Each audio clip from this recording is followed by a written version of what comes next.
Ladies and gentlemen, welcome to the Beautifully Broken podcast. I am here with my good friend, Mike Pullano. Mike, welcome to the show. I feel honored to be here. This is a burgeoning relationship over the last 6 months, and this is a great time to sit in front of these machines and talk to you about these. So I'm ready. It's exciting, and I want to talk about the machines. I want to talk about ARX, but I also want to talk to you. I wanted to sit down because for me, you're a person in Austin, Texas, that has been a pillar of inspiration. You know, I often say I moved to Austin, and what my experience has been is I'm sitting here in these thought leaders, spiritual leaders, movers and shakers, biohackers, and it seems otherworldly that this many people could be in this zip code committed to moving not only athletic performance, mental acuity, spirituality, fitness forward. And you are a shining light of one of those pillars. From day one of when we started talking, I was like, this guy's awesome. And the way we met was at a biohacking conference, but then you invited me into the ARX facility, the technology which we're going to speak about today, and into a Sunday workout of like-minded human beings. Tell me about why you open up your facility at ARX to these human beings that are committed to this similar mission in town. Man, so January 2020, about, rumors of the COVID floating around at that time. But when I first made the decision to invite friends on Sunday, it was purely just because people kept asking me about trying ARX technology. And we're not open to the public. This is not a facility that is like available for business hours and there's people who are members and stuff. This isn't a gym. This is our warehouse. This is our office. This is our own personal space to build these machines and get them out to the world. And at some point I was like, well, on Sundays, I do my workout. I'm like roughly once a week is as much as I use these things, maybe twice here and there. But most of the time it's just once a week. It's on Sunday. I come during the weekend when I'm not, there's no calls and there's no emails to worry about. And it was just easy for me to batch all these invites that people want to the machine. I was like, just come on Sunday and I'll set you up and you can just do it then. Flash forward 2 months, maybe 5, 6, 7 of my friends were coming regularly on Sunday, and then they kept inviting friends as well. And then the pandemic hit, and everyone went into lockdown. And we paused here for like a month or two on having anybody by, but at some point we were like, I think this is an opportunity for us to support one another. And I would just let people come, and we would keep our distance, or sometimes I wouldn't even be here. And I used this as a testing ground at that point to kind of test whether or not somebody could use these autonomously. If I just set them up, could I just run their own experience, right? Yeah. I give them the program, I teach them, the software, and I give them door code access. And so we did that for a few months, and then we got back to kind of actually hanging out in groups more in the summer. And what was quickly apparent is that so many people had been displaced from their regular workouts and their regular world, and they needed a place to go that could actually support them, not only, physically, but socially. And it was like end of the summer, maybe, when more and more people started to come, and I was like, oh, I have a thing going, started here. This started as a nice to do with a few people. And at some point it more felt like I just had a strong responsibility to the community to provide something that they were missing. I just love helping people, and it just becomes, it just became like a thing where if I'm in town, I'll be here, and I open up from 10 to 2, and it's invite only. And the more people I would meet, the more people would ask me what I do. And I'm like, I build these exercise robots. And then they're like, well, what are these things about? How can I try it? And I said, you're in luck. There's a 4-hour time span on Sunday where you can get it in. They're like, can I come at Tuesday at 2:00? I said, no, you can't. Yeah, and so that was how Sundays started. And man, it's been 2 years. Wow. It's 2 years of Sundays. Yeah, for people at home that don't get to come to Austin and be at the ARX Sundays, it's just like this. It's probably most of the thought leaders you hear on podcasts and creating healing spaces and workshops and doing the trauma work online, elite marketing, everything. Like it's just a great mixed bag of people. I could run down the list and they'd be like all these, very big Instagram presence and Warrior Woman Mode, Conscious Bro, Luke Story. It's really amazing. And, the vibe there, is the tone is set through the technology that is ARX. Yeah. Like we're here to commune and be together, but we're also here to get on this amazing machinery, adaptive resistance exercise, which I am so obviously addicted to because I've been here for 6 months. And so if you had to explain that to somebody that had never heard about it, what would you say ARX is? Yeah, I mean, the quick at the party conversation is, this is exercise, resistance exercise. We've invented a new form of resistance exercise. It's called adaptive resistance. We use motors instead of weights to create that resistance. And then we have computer software that controls all of that and quantifies the process. It's like the shortest version of that. So it's the blending of this motorized resistance, which provides you a mirrored, 1-to-1 ratio, if you will, of whatever force you give the leg press or the chest press or anything like that. It just matches whatever you're providing. So the same person, two different people, like a grandma and a linebacker, as we say, could use the exact same machine and no settings will be changed other than the range of motion. And there's no need to adjust the resistances. The machine always wins essentially, but like it's the user that is adaptive, not the actual machine and the technology. That's a common misconception. They think that there's some kind of adjustment that's happening on the fly, but that's actually really not. The motor just is constant rate of speed. If we tell it to go 7 seconds each way, it's just going to do that. You can try to get in the way of it. You can try to exert 100% of your force or 0% of your force. It just always is going to win and do its thing. Which is like from a paradigm perspective, like a total flip, right? We're used to creating resistance on a bar that matches what we need for this set and then change it again for the next set. And there's all sorts of different fun games that we all play in gyms and have for the last, 80 years. But in reality, just provide a resistance that you can never beat and ultimately just matches you the way that kind of works out in the end. And then the computer software shows you in real time how much force you're creating against that motor. And it's that feedback mechanism of like perfect resistance on the mechanical side, feedback instantaneously from the software to help motivate you and tell you whether or not you're getting better and how you're doing. And it's just like time and time again, like you never have to change it. I do the exact same workout essentially that I did 8 years ago. And I still see improvements because I'm getting better, which therefore means the machine is mirroring back more resistance than it was when I first started. Yeah. And I know that to be true because I have the feedback of the software. And so like it's the marriage of those two that creates the ARX experience. Yeah. Walk me through the mechanics of I'm going to load up a barbell. Yeah. I want to put on plates, and there's going to be, for me, the problem that it solved for me was there's times when I do that. Let's just say I'm gonna throw on 245 plates in a 45-pound bar. There's going to be times in the range of motion that feel near unhealthy to my tendons, and then there's going to be times in the range of motion when I feel very, very strong.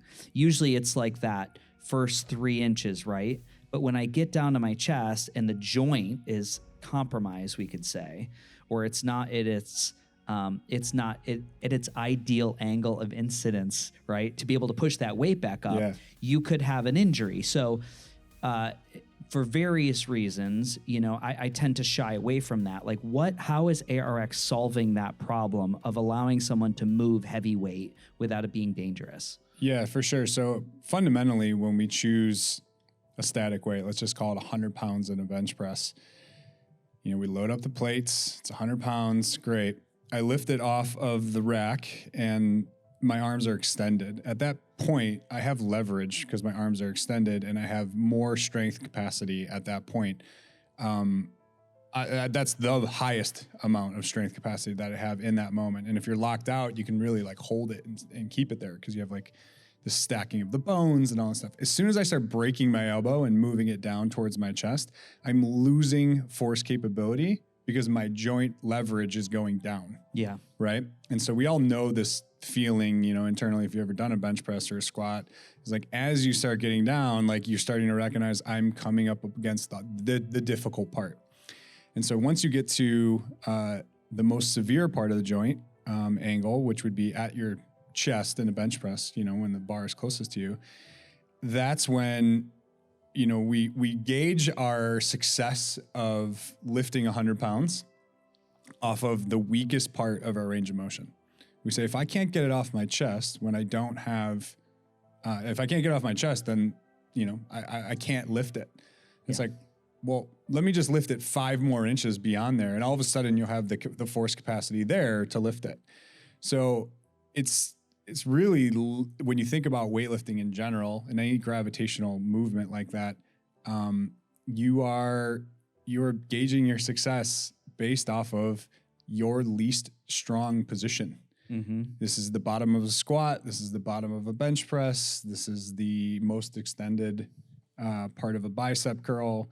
Like there's all sorts of different games we play to try to overcome that, and so some people use momentum to overcome that. You see the guy who like throws his whole body at like at a bench press, on the way up, and uses speed or momentum to get through that difficult part so he can get back to more extended arm, so he has more leverage, more force capacity. When you put it that way and you see the world that way, which is how we see it now, it seems really silly. You're like, that's really inefficient. So if the only part that's difficult in a 100-pound bench press for me is right when it's at my chest, let's call that, 3 inches on the way down and 3 inches on the way up from my chest, that little V in the range of motion. Well, like what's happening for the rest of the range of motion when I have more than 100 pounds of force capacity? And the answer is not much. It's highly inefficient for the rest of the movement. So let's just be generous and call that like 25% of the range of motion is when it's difficult and there's tension on your system. Mm-hmm. But like for the rest of the 75% of the range of motion, you're kind of relaxing, especially as you come down on the way down, which is called the eccentric, the lowering of the weight. Mm-hmm. Most people just let gravity do their thing and they don't even try to resist it at all. So it's just highly inefficient. And like, that's kind of the story that is playing out as you're lifting any weight, is this fighting of gravity, joint leverage changes, and ultimately force capacity changes. And if you had the holy grail, if you could create the holy grail of resistance exercise, it would be difficult the whole time, every time, and would adapt as you started to fatigue. So it might be 100 pounds when you're at the top, but it might get to 50 pounds at the bottom. And then you get to your second rep, it might be 80 pounds at the top and 40 pounds at the way down. This is where our technology wins out. You need something that will change according to our changing strength. It's like this for all humans, will be forever. And it doesn't matter if you're a bodybuilder or a grandmother. Yeah, joint levers are the leverage of your joints and how much force you can create at each moment of that angle is like, it just changes, and then your fatigue changes from rep to rep. And so when you lift a static weight, like it doesn't care about any of that.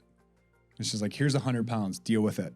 Mm-hmm. If you can't deal with it, this is where injuries happen, right? This is where you throw your shoulder out or you try to use momentum and hip your back up, in a bench press, and then a week later you're at the chiropractor. Yeah, it's wild. The the moving of this weight when the force changes throughout, and that's steady. It's like when I'm on it from my N=1 experience, I feel like the system is meeting me where I'm at. And always, if I want to give more, it's going to give a little bit more. So am I incorrect in saying that there is a true biofeedback loop within the software?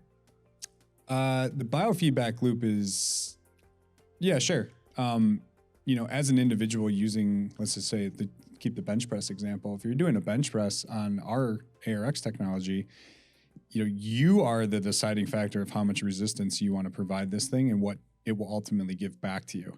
You can go hard as you possibly can on the way down, and then midway, you get a phone call, you get let go of your hands and go to zero force on this thing altogether, and nothing negative will happen to you. Nothing will impact you directly. There's nothing going to fall on you. The machine just kind of keeps doing its thing. You told it to go 7 seconds each way. It's going to keep doing 7 seconds each way. And then I can answer that phone call, hang up real quick, and catch the next rep on our machine, right? So like you are 100% in control of your experience when you're using ARX. Contrast that with what I just said with weights. You choose 100 pounds, that 100 pounds is acting on you.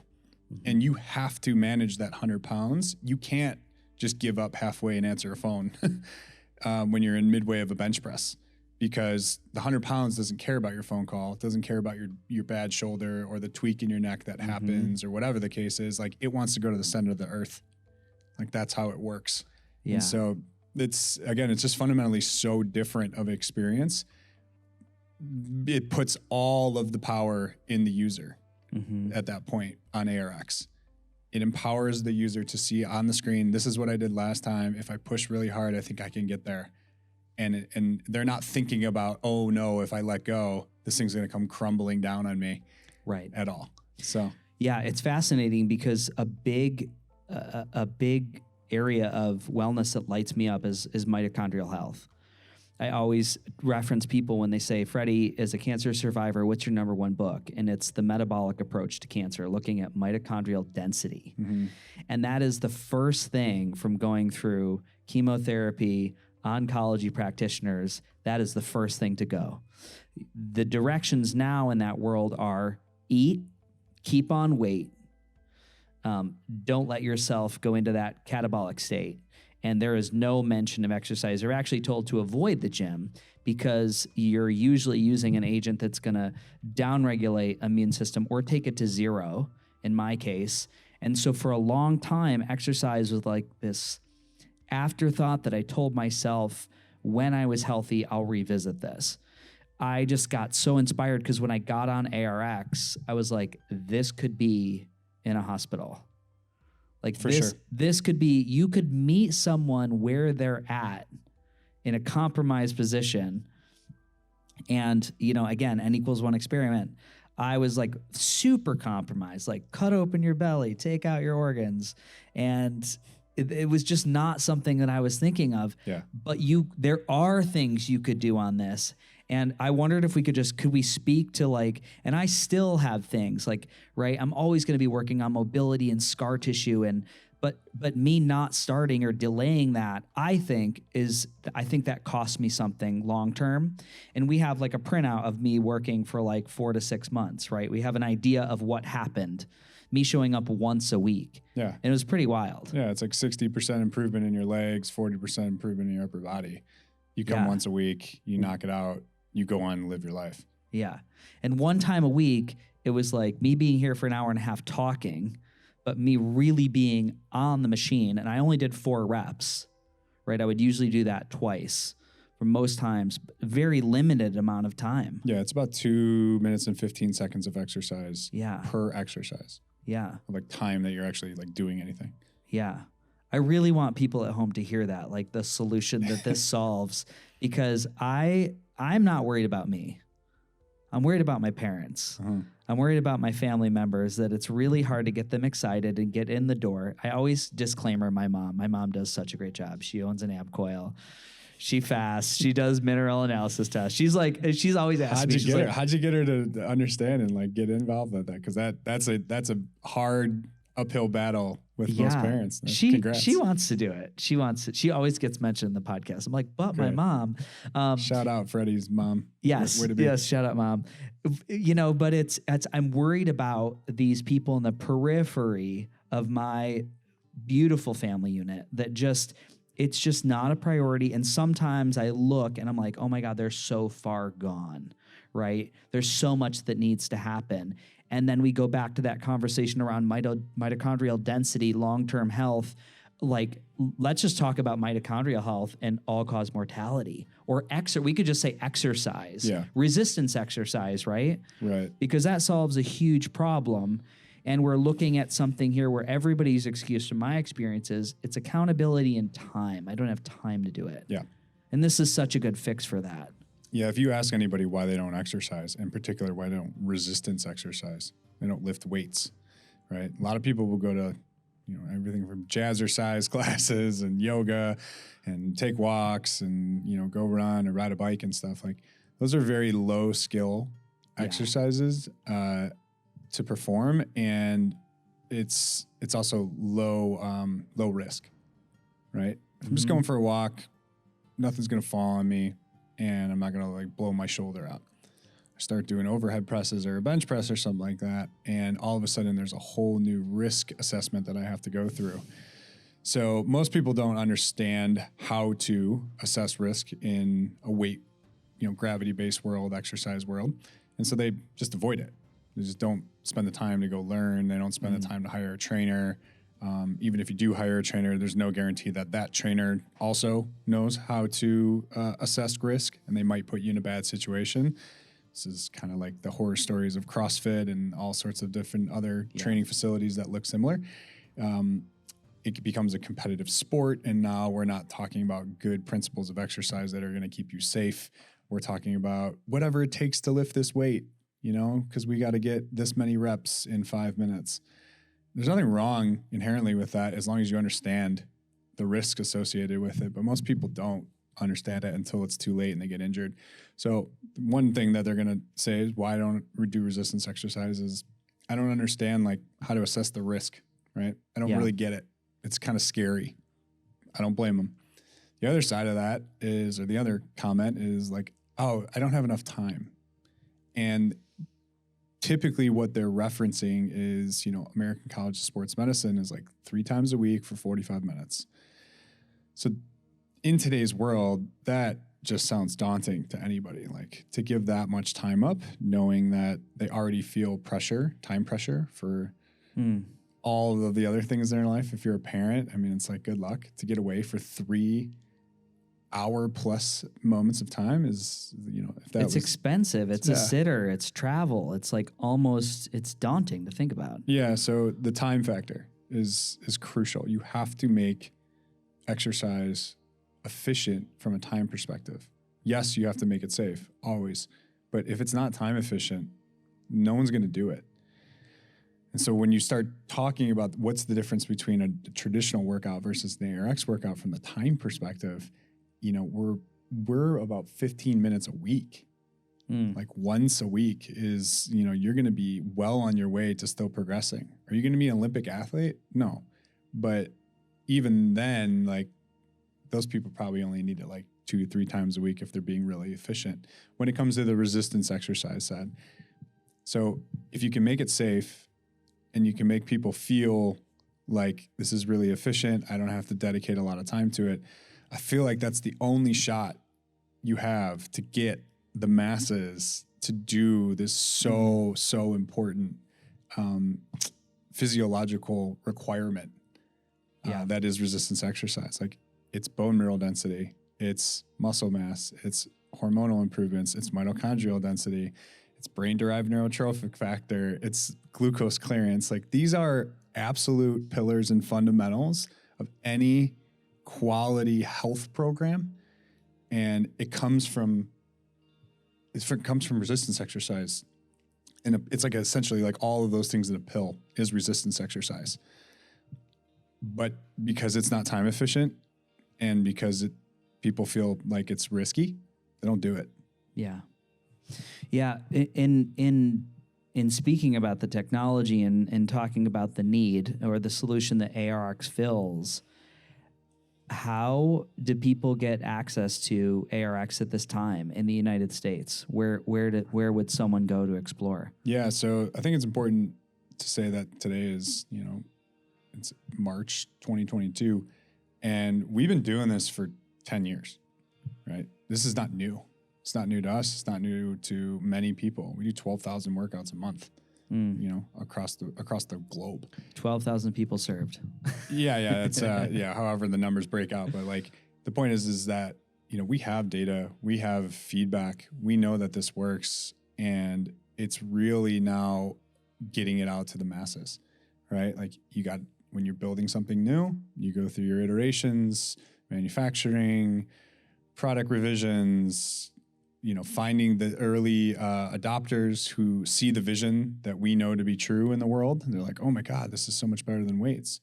It's like that used to be only like the biohacker crew, right? The very small amount of people in 2015 Bulletproof conference who were doing all sorts of weird stuff outside. It was like 100 of this. people there. Yeah, it was great, but that's such a small segment of the world, and it's growing, but that's still a very small component of the mass, 8 billion people that live on the planet. So how do you get it out to the world? Like you got to start expanding the offering. This has to be more than just a biohacker gym staple. Which we have like over 120 businesses around the world that utilize this tech, and some of those businesses are the biohacking gyms that have saunas and biochargers and amp coils and like all the fun red light stuff and everything like that. But then there's also people who are, they do workers' comp, and they're just trying to get people back to some level of health after they got injured. There's rehab, there's chiropractors, there's tons of people out there who are now gaining access and to our technology that are not trying to run marathons and look jacked. Like they're just trying to get by. Yeah. Like they're just trying to make sure that like bone mineral density doesn't completely like crater, after the age of 60. Like these are the kind of things where that's helping the 99%. And that really is the goal of what we're doing, is how do we democratize resistance exercise to the world? And we know that this tech works. We know that the experience is something that people want. Now we're just getting the word out by doing more conversations like this and placing more machines in more parts of the world. Yeah, I think the other thing that I love about the technology is the software, or what we'll show in a little bit of B-roll during this, that there is a screen that is allowing me to see what I did last week, how much weight I'm pushing, and I can almost like I'm always chasing the line, like I'm trying to make these higher mountains each time to get above the threshold.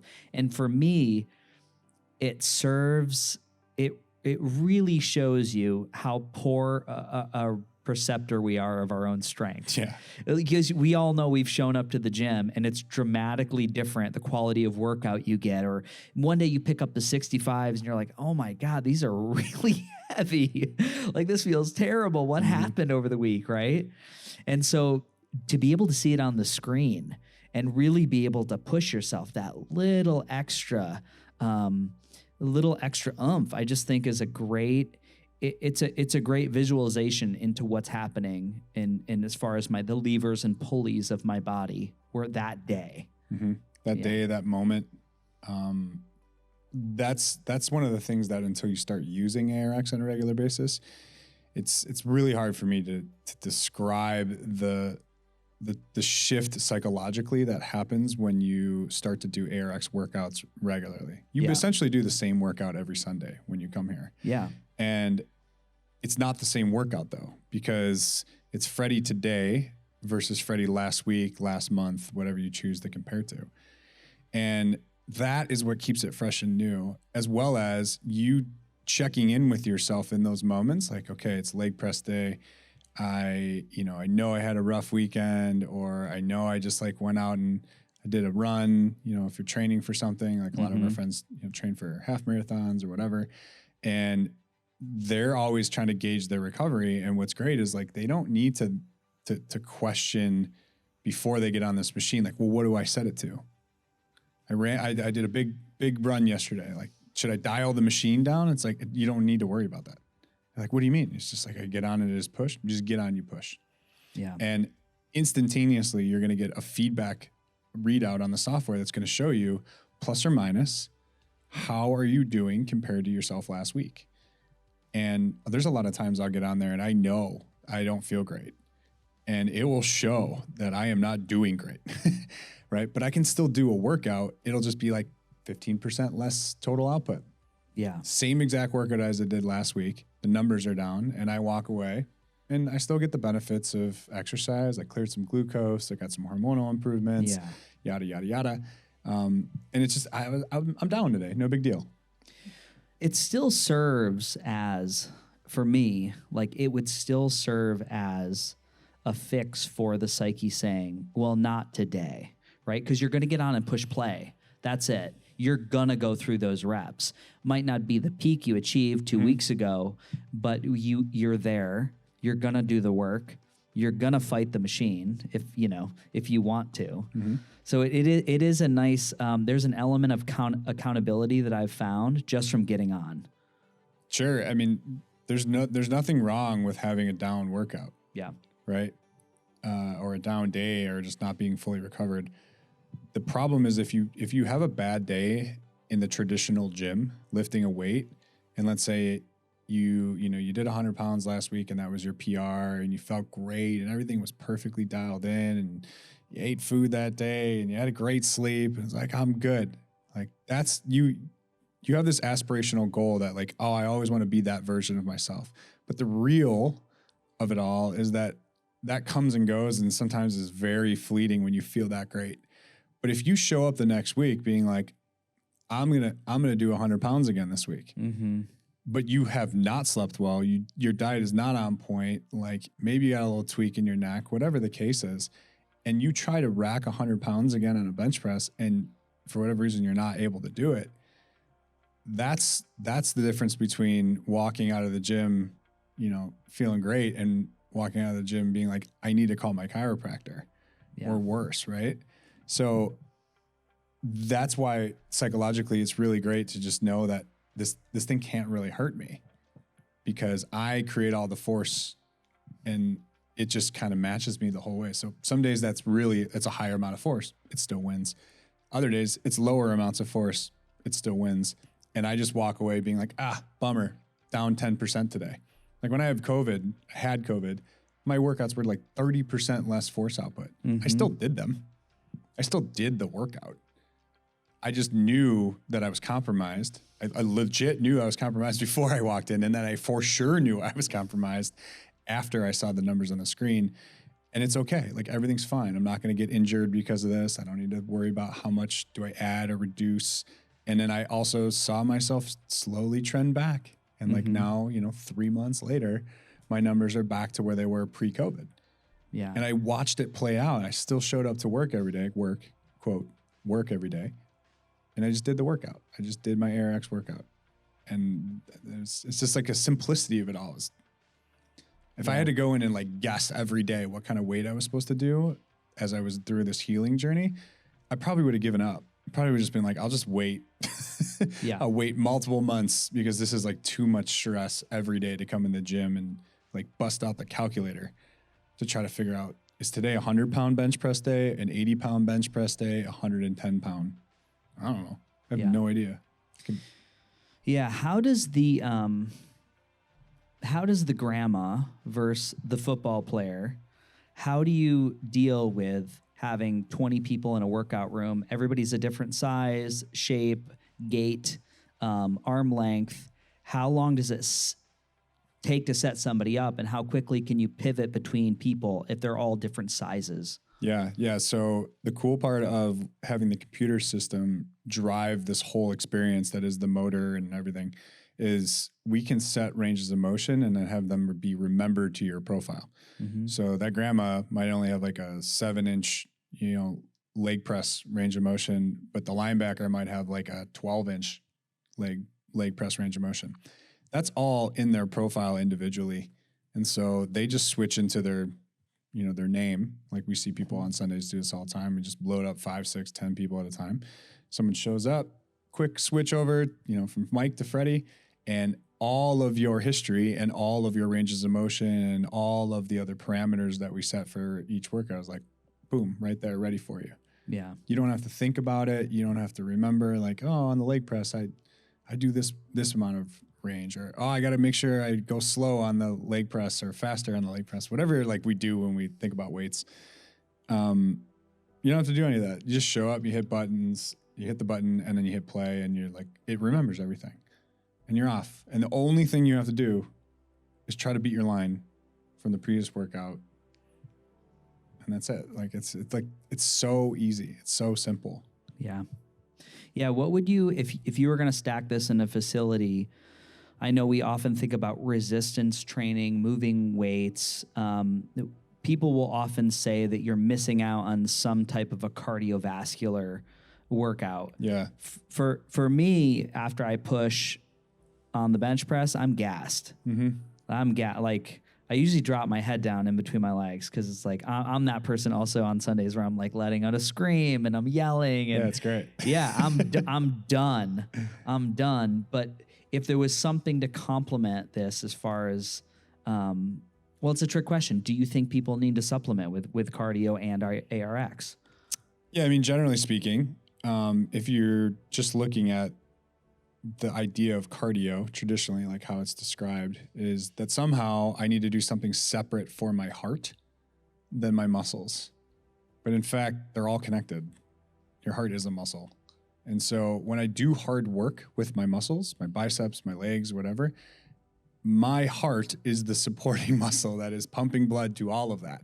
So it's one thing to say that, but we actually did research with Western Colorado University last year, and they tested VO2 max, which traditionally doesn't go up unless you're doing like some kind of biking or sprinting or running or like that. But like they tested a weight group and it tested an ARX group, of which everybody's VO2 max went up, but the ARX group, in compared to the weights, went up 3.5 times more. So if you're looking for cardio, then there it is. Yeah. And if you want to go run a marathon, that's a different requirement. You still have to get functionally able, psychologically able, capable to go do that skilled event. But like if you just want to improve the cardiovascular system, resistance training does that. That's not new. That's not groundbreaking science whatsoever. That's been around for years. It's been just like pushed below the piles of Instagram people and everybody else who just believes that unless I am running hard or running for a long time and my heart is working for a long time, my heart does not improve. That's not true.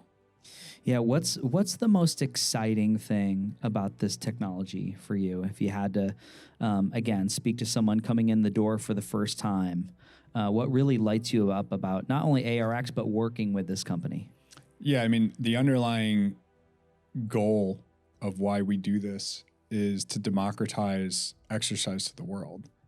I mean, you need to give this to our parents who otherwise will never walk into a gym.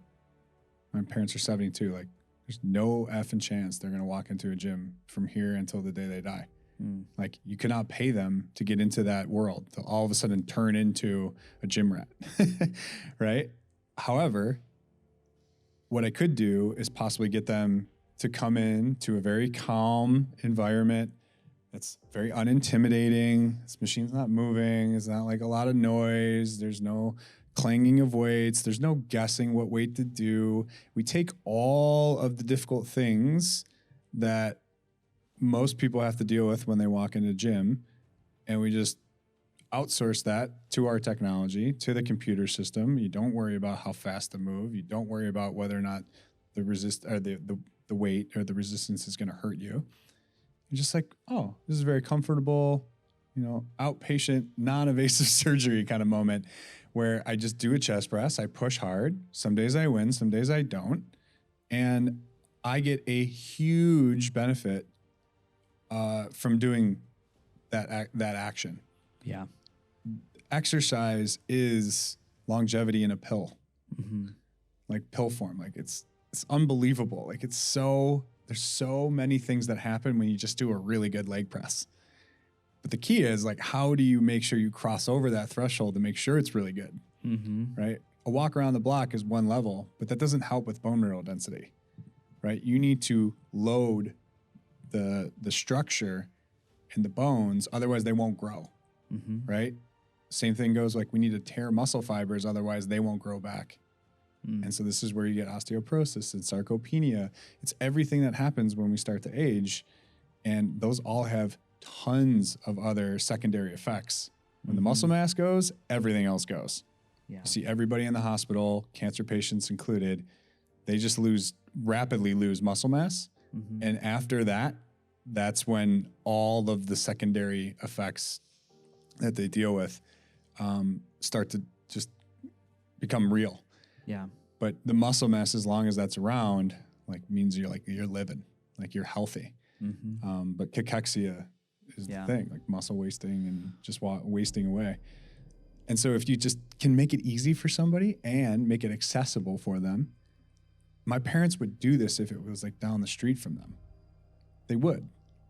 Your parents don't have an ARX at home They yet? don't have an ARX machine at home right now, but I'm going to change that, I think, in the next year or two. But yeah, like the key is I don't even want them to have it in their house. I want it to be, in a facility that's very cost affordable and is just, it does not look or feel or act like any of the traditional stuff that they're afraid of. Yeah. If somebody was imaginative, you can imagine that you could easily cut down on square footage needed in a facility. Because if you just think about, let's just take Planet Fitness or Gold's Gym, the amount of equipment that is spanning the floor that could be done on 2 machines. And could you differentiate? There's 2 machines behind us that are slightly different here. Mm-hmm. Yeah, so Alpha, the one to my right here, leg press, chest press, row, calf raise, flexion and extension for the low back and the abs. And that's pretty much it. It's not meant to do much more than that because this is like your 80-20 machine. This is the thing you want to put my parents on. It's the least intimidating, least skill required, right? This one behind me is the Omni. Cable-driven machine, has, over 20 different types of exercises you can do, everything from deadlifts and belt squats to pull downs and bicep curls. Cool. It's not overly difficult to do, but it requires a little bit more learning than this machine does. So it's the pair of the two of them, which makes, it's the perfect 1-2 punch. Now, if I'm just going to get somebody on the machine who doesn't really care about, deadlifting or anything more advanced, different angles of chest pressing, I just put them on the Alpha and they all get better. They all get stronger. You mostly do all of your workout on this machine. Yeah, I've only ever set a pull down on the Omni so far. Right. And that's totally fine. I do a lot of my work on the Alpha because it's so easy and simple. But square footage wise, it's like 4 feet by 7 feet is like the square footage floor space that you would need. And you could just put one of these in the corner of like a chiropractic office. You could put one in like down the street like down the hall in an office building that's a 10 by 10 room, even smaller. It's kind of just, it's like this perfect, if you got room for a couch, like a decent sized 2.5 person couch, you have room for an Alpha. Omni is a little bit longer. It's about 11 feet and still 4 feet in terms of width required, but even this one still fits in most places very simply. And the potency that you can get out of these machines in terms of how many people can use them. And ultimately, like on Sundays, I think the most I ever did was 42 people in 4 hours, which is insane. It's insane. If I only was open for 4 hours as a business owner and that was my whole business and those people paid me, it's not a bad business. Yeah. Right. And I did no work. I just kept them, moving, but I didn't have to like stack plates and choose weights for people. So when we think about the efficiencies the The efficiencies as a user of this machine, that's one thing, but it's also the efficiency of the business owner, the efficiency of just the owner. Yeah. Of having this technology compared to the big Planet Fitness, 50 treadmills, 40 different weight stack machines. Like it's a huge real estate purchase that's required to make that real. Yeah. And you just condense all that into about the size of a couch and still get the same, I'd argue, a better workout in every way. It sounds like a great deal. Like that's what technology is supposed to do. It's supposed to make that leap for us and make everything easier. Yeah, it definitely serves a purpose in the world, which, again, I'm excited about. If I were a gym owner, I mean, that's what I would be trending towards, efficiency and serving people better. When people are looking up ARX Fit, it's arxfit.com. Mm-hmm. Is there a locator in which they can find something in where they might be carrying a system in the city? So you can reach out to us. There's new locations opening like every month. Okay. The best way is just kind of reach out and ask us like, hey, is there one in my location? You can easily Google too. A lot of times like ARX Nashville. You'll find our customers who are out there. As we continue to grow, that process will also continue to grow. But yeah, most people just Google it in their city and they find one. We have most of the major cities covered at this point in America. We have Perth, Australia, and Barcelona, and a couple other places abroad. But yeah, primarily, the United States is where we're located, and it's most of the major cities and some of the not major cities. Yeah, Fresno, California is rocking 2 ARX machines all of a sudden, and it's the hottest thing in the area. Yeah. Yeah, there's the first time I ever saw it, and I was scared to get on it at Pam Gold it was Hacked Fitness, now it's Portal in New York City. Right. Pam was rocking 2 machines, and it just looked very intimidating. And at the time, I didn't have an understanding or awareness around what it was. And everybody was in there all day. She always had people on the systems. And I'm excited to see it expand into this field, especially because it does solve so many things: space, efficiency. It's effective. It is easy to use. I've never asked you for guidelines anymore. I touch the screen, I touch my name, I push play, I select what I want to do, and then I go. You go. And I go and I try to beat the machine. Mike, so I want to be respectful of our hour and your time. And as we come here to a close, what's your vision for like the next 4 years for ARX? What would you love to see in the world? Yeah, absolutely. So I'm our chief product officer, so I get to kind of drive some of that along with our team. And, for the first 10 years of this thing, we got to make this thing real in the world. We got to build it. We got to build it reliably. We have to get it out to people. We have to build a business around it. We've been successful at that to date. Now, how do you scale that? How do we ratchet that up? And, there's a lot of stuff that we can do from like a mobile application perspective and also from a hardware perspective to really open up, some of the bells and whistles and more of the, just like the features that you see in most mobile apps. You need to have your data everywhere. You need to have access to ARX machines everywhere you go. And you should be able to be booking ARX sessions, when you step off the plane in Austin and be like, where's the nearest ARX machine?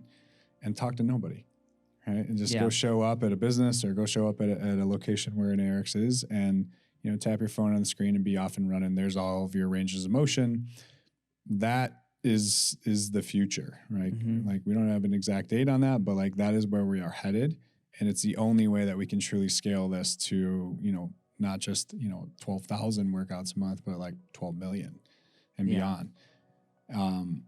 These machines have proven themselves, right? From a research level perspective, from objective and a subjective level, like we're not worried that the workout is going to like a whistleblower moment as like this thing's fake. Like they pulled one over on us. It's like, it's 10 years of data and 10 years of people validating this. It's just a matter of how do you get it out in the world. So if you're a business owner and you want to bring this to your customers, or you want to bring this to your city or your town, that's what we spend most of our time in sales right now working with, is guiding those people to like figuring out how to put this and bring this to their city. That could be a brand new workout center that they put together. It has 1 or 2 of these machines and that's it. Yeah. That could be an existing facility that just wants to add, an alpha to start training geriatric people, like for bone mineral density. It's really versatile, and it does not require a lot of space or a lot of learning to get up and running on this thing. And once you do, it doesn't require a lot of overhead. You don't need to keep hiring trainers who have accreditations and, might not show up to work today. Like, this thing shows up to work every day. Yeah. And it can be available to your customer base all the time if you want it to. And so that's, in the future, we're going to grow. We're going to grow that market.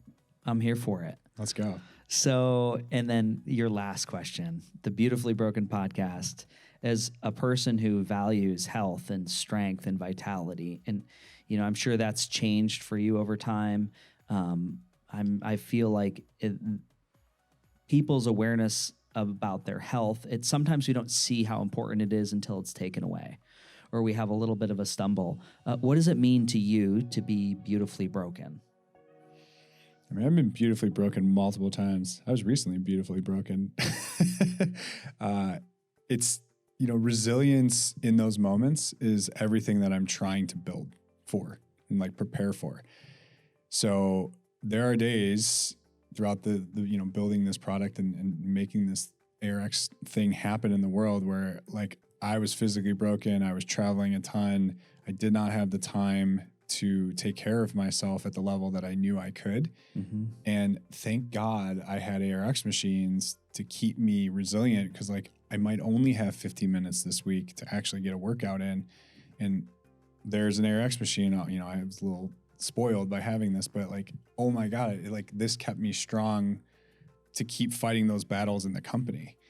And so that's no different than people who are fighting battles in their family, as a parent, or fighting battles as a lawyer, somewhere. You're trying to maintain resilience at all times. And so the fundamentals are the fundamentals for a reason. And exercise is just like, you gotta use your body, and you have to like check the oil and keep the tire pressure up in your car. Otherwise, bad things are going to happen. And so for me, like, I know that I'm going to run into those beautifully broken moments. And what I'm trying to do is build headroom in advance. So like when I get hit, it's a 10%, 20% hit, and I bounce back from it quickly. And it's not like a 6-month process. So I'm always thinking about how to build resilience with the fundamentals. And that's just like exercise and sleep. And we've been talking about, all sorts of detoxification things, and all the fun stuff. Unbelievably amazing. Teaches me things every day I see him. But all of that stuff is just taking off load so that I can remain resilient when like the big hit comes, right? Like, oh boy, like here's a ton of travel back to back to back, or COVID, or any of the things that happen in life. I want to be resilient to bounce back from those and be able to keep on ticking. Yeah, I love it. Well, we'll definitely do another one, because we could talk for 4 hours on ARX. And I also want to say, just like the other thing that impressed me, which I kind of opened with, is yes, you guys have a great technology, but you've built great community. That happens here with the energetics around the Sunday event, which I think is so special. And your team is amazing.